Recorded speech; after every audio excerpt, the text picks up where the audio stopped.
ઉદાહરણ આપ્યું છે, એક દ્રષ્ટાંત છે કે એક યુવાનને એમ થયું કે મારે સ્વર્ગ અને નર્ક મારે જોવા છે. એણે ભગવાનની એટલી બધી ઉપાસના કરી. ભગવાન રાજી થયા. પરમાત્માએ પૂછ્યું તને શું જોઈએ છે, માગી લે. ભગવાન પાસે એટલું કીધું, પ્રભુ મારે સ્વર્ગ અને નર્ક જોવા છે. ભગવાન કે બેસી જા વિમાનમાં. ભગવાને સીધો જ વિમાનમાં બેસાડ્યો ને ભગવાનનું વિમાન ઉપડ્યું. ભગવાને રસ્તામાં પૂછ્યું, પેલા શું જોવું છે, સ્વર્ગ જોવું છે કે નર્ક? પેલા માણસે વિચાર કર્યો કે મેં સાંભળ્યું છે કે સ્મૃતિઓ છેલ્લી હોય આપણને રહેતી હોય છે. એક કામ કરો, તમે મને પેલા નર્કમાં લઈ જાઓ, પછી સ્વર્ગમાં લઈ જાઓ. સ્વર્ગની સ્મૃતિ અમને સારી રહે. ભગવાનનું વિમાન ઉપડ્યું, ગયું સીધું.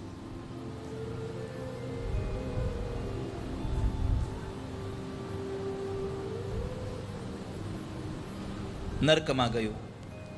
નર્કમાં જઈને ભગવાન એની સાથે ઉતર્યા. બંને જણા ચાલતા થયા તો જેટલા લોકો સામે મળે બધા રોયા જ કરે, સતત રોયા કરે. આંખમાંથી આંસુ જાય, દોડ્યા કરે, રોયા કરે.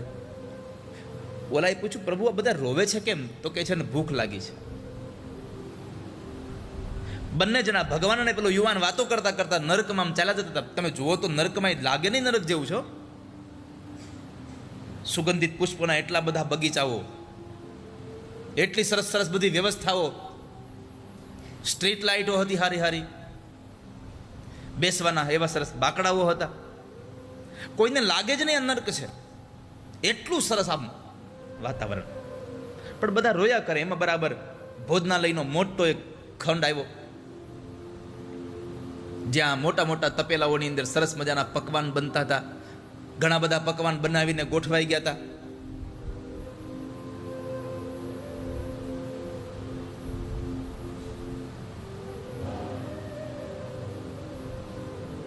ચાર 5 વાગે તો લોકોને ચા પાણી પીવા હોય તો ચા પાણી બની ગયા હતા. એનો નાસ્તો બની ગયો હતો. સરસ મજાના વડાપાવ મૂક્યા હતા. ગઈકાલે, આજે નહીં.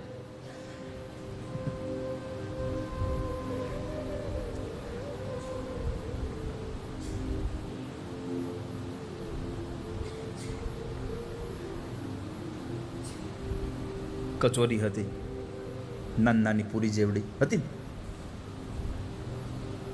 હું નથી ગયો પણ મને ખબર હતી. ખાખરા હતા, લાલા ટોસ હતા.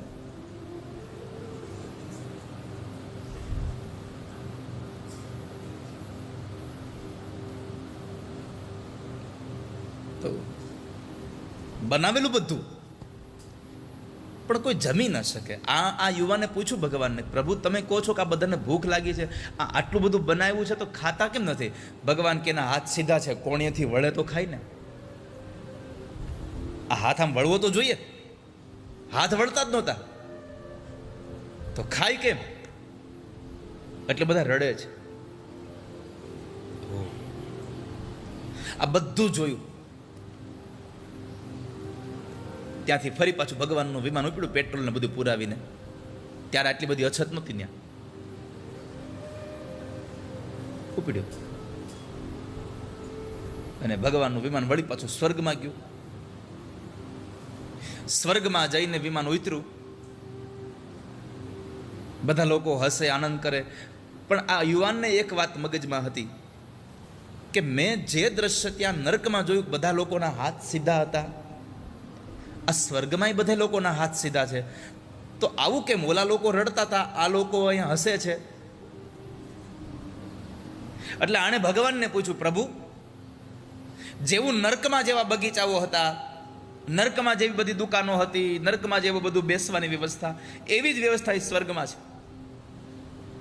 નર્કના લોકોના હાથ સીધા હતા, સ્વર્ગના લોકોના હાથ સીધા છે. પણ તફાવત તો એટલો છે, ખાલી ઓલા રોતા હતા ને આ હસે છે. આનું કારણ શું? આ લોકોને ભૂખ નહીં લાગતી હોય? ભગવાન કે લાગે છે ને. તો પછી આ ભૂખા નહીં થતા હોય, આ કેમ નથી રડતા? ભગવાન કે જમી લે છે એટલે. અરે પણ સીધો હાથ જ હોય તો જમે ક્યાંથી? વાત જ સાચી છે. હાથ સીધો હોય તો જમે ક્યાંથી? ભગવાન કે હાલ બતાવું. ભગવાન એને લીધો અને મોટું જે ભોજનાલય હતું એમાં લઈ ગયા. એમાં બધા લોકો જમતા હતા. હાથ વળે નહીં કોણીએથી છતાં પણ જમતા હતા. કેમ તો કહે છે કે એક ડીશ ભરી વચ્ચે મૂકે અને બે જણા સામ બેસી જાય, એકબીજાના હામાં મોઢામાં ખવડાવતા હતા. એટલે એના માટે સ્વર્ગ હતું. આ દુનિયામાં જો કોઈકને ખવડાવતા આવડે તો તમારા માટે દુનિયા સ્વર્ગ છે, અને ખાતા ન આવડે તો તમારા માટે નર્ક છે આ સંસાર. દુનિયામાં તમને જીવતા આવડે તો સ્વર્ગ બની જાય, બાકી ઉપરનું સ્વર્ગ નર્ક ક્યાં જોયું છે આપણે કાંઈ? એ તો ખાલી પુસ્તકોમાં, જે ગ્રંથોમાં, જે મહાપુરુષો, જે ભગવાનના અવતારો થયા, જે લખ્યા, એનું લખેલું આપણે વાંચીને આપણે ખાલી આમ વિચાર કરીએ, ઓહો સ્વર્ગમાં આવું હશે, નર્કમાં આવું હશે. પણ પ્રત્યક્ષ તો સ્વર્ગ અને નર્ક ગુરુજી અહીંયા છે. ખાતા આવડી જાય, ખવડાવતા આવડી જાય તો સ્વર્ગ જેવો અનુભવ થાય. મૂળ તો બે શબ્દ છે. નર્કમાં શું હોય? દુઃખ. સ્વર્ગમાં સુખ. આ દુનિયામાં જે કામ કરવાથી તમને સુખ મળે સમજવાનું અમે સ્વર્ગમાં છીએ, અને જે કામ કરવાથી દુઃખ મળે સમજવાનું અમે નરકમાં પડ્યા છીએ અત્યારે. આ સંસારમાં બસ આ જ વ્યવસ્થા છે બધી. આ કથામાં બેસીને તમને જો એમ થાય કે ઓહો આનંદ બહુ આવે છે, તો તમારા માટે આ કથાનો મંડપ સ્વર્ગ છે. પણ પાંચમા સોફામાં બેહીને એમ થાય કે મને પાંચમા સોફામાં વાળો આવ્યો, હાડો આગળ આવ્યો તો મજા આવત. સમજવાનું આપણે થોડોક નર્કનો ભાગ આપણા ભાગમાં આવ્યો. પોતાની જાતે જ દુઃખી થવું છે. माँ, मैं आगे सबका बदला लेके बाप का.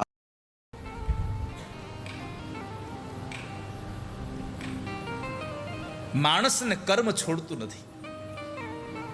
મારો મૂળ કહેવાનો ભાવ અહીંયા હતો કે જજ સાહેબે કહ્યું કે મેં તને મૃત્યુની સજા આપી, બરાબર છે. ભલે આજ તે કોઈને નથી માર્યો, પણ જે તે ભૂતકાળમાં જે કોઈને માર્યો તો નિર્દોષ છૂટી ગયો હતો, એનું ફળ તને આજ મળ્યું. એમાં સંસારમાં જ્યારે પણ તમે ખોટું કામ કરો અને તરત તમને કંઈ દુઃખ ન પડે તો એવું માનતા નહીં કે આપણે કાંઈમાં વારો ન આવ્યો. એ આજ નહીં તો કાલે આપણી ઘઉં ભરવાની કોઠી હોય ને, હવે એવી કોઠી આપણે બહુ ઓછી જોવા મળે છે. વડીલોને ખબર હશે, ગામડાઓમાં ઘઉં ભરવાની, અનાજ ભરવાની કોઠીઓ હતી. ઉપરથી ઘઉં ભરવાના અને નીચેથી એને નાના આવા માર્ગમાંથી ઘઉં કાઢવાના. હવે તમે ઘઉંની કોઠી ભરી દીધી હોય અને 2-5-7 વખત એમાંથી થોડા થોડા ઘઉં કાઢ્યા હોય, અને પછી ઉપર તમે બાજરો નાખો અને પછી નીચેથી તમે બાજરો કાઢવા બેસો, આવે? કેમ ના આવે? તો કે અડધી કોઠી હજી ઘઉંની ભરી છે. એ ઘઉંની કોઠી પૂરી થાય પછી બાજરો આવ્યા વગર રહે? તમે ઘઉં ભર્યા હતા ત્યારે બાજરો નાખો, થોડાક ઓછું થયું વળી તમે માથે પાછા ઘઉં નાખો, અને પછી એમ કહો કે મારે હવે ઘઉં જોઈએ છે, ત્યાં બાજરાનો વારો આવી ગયો હોય તો ઘઉં મળે નહીં. એમાં સંસારમાં તમારા ગત જન્મના કોઈ પુણ્યનો પ્રભાવ હોય ત્યાં સુધી આ જન્મના પાપનો ભાવ તમને ક્યારે દુઃખી ન કરી શકે.